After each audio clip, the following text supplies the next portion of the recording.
व्यासपीठावर उपस्थित अभिनेते, लेखक, दिग्दर्शक, निर्माते प्रवीण तरडे आणि या दहीहंडीचे आयोजक श्री पुनीत दादा बालन, विनंती आहे गणेश मित्र मंडळाला की त्यांच्या अध्यक्षांनी कृपया मंचावर यायचं आणि सन्मान स्वीकारायचा.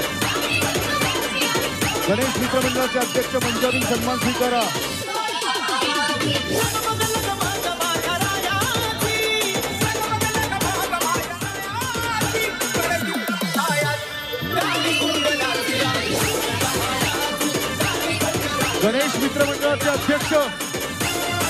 गणेश मित्र मंडळाचे अध्यक्ष कृपया मंचावरून सन्मान स्वीकारायचा आहे.